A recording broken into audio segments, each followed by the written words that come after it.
কোটা সংস্কারের দাবিতে বৈষম্য বিরোধী ছাত্র আন্দোলনকে কেন্দ্র করে প্রায় এক মাস ধরে বন্ধ রয়েছে উচ্চশিক্ষা প্রতিষ্ঠান, আর অর্ধ মাস ধরে বন্ধ রয়েছে প্রাথমিক থেকে উচ্চ মাধ্যমিক শিক্ষা প্রতিষ্ঠান। এর ফলে সারা দেশের প্রাথমিক বিদ্যালয় থেকে বিশ্ববিদ্যালয় পর্যন্ত শিক্ষার্থীদের পাঠদান ব্যাহত হচ্ছে।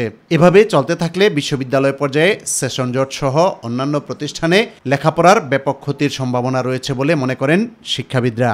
এতদিন শ্রেণীকক্ষে পাঠদান হলো না, এখন আবার নতুন শিক্ষাক্রম, নতুন মূল্যায়ন ব্যবস্থা, যা নিয়ে আমাদের অভিভাবকদের সংশয় আছে, ভুল বোঝাবুঝি আছে, আস্থার অভাব আছে।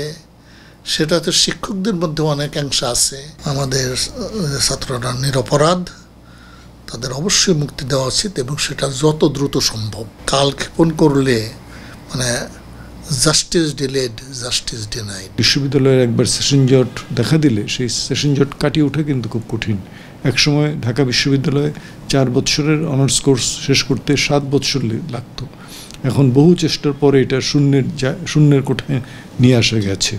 তা আমরা চাই না যে আবার কোনোভাবে সেশন জট হোক, ভর্তি জট হোক।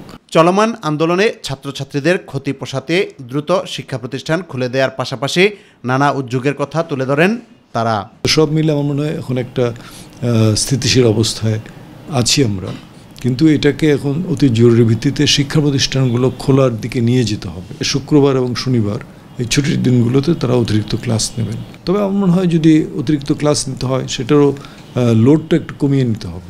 সরকারকে অনেক ধৈর্যশীল হতে হবে, অনেক প্রজ্ঞা নিয়ে কাজ করতে হবে না। বিকল্প ব্যবস্থা শিক্ষা চালিয়ে যাওয়া উচিত। সেটা হতে পারে টেলিভিশনের মাধ্যমে, হতে পারে অনলাইনেও হতে পারে। ইউসুফ আলী, মাই টিভি, ঢাকা। সবাই তার সেই সুযোগটা গ্রহণ করতে পারে।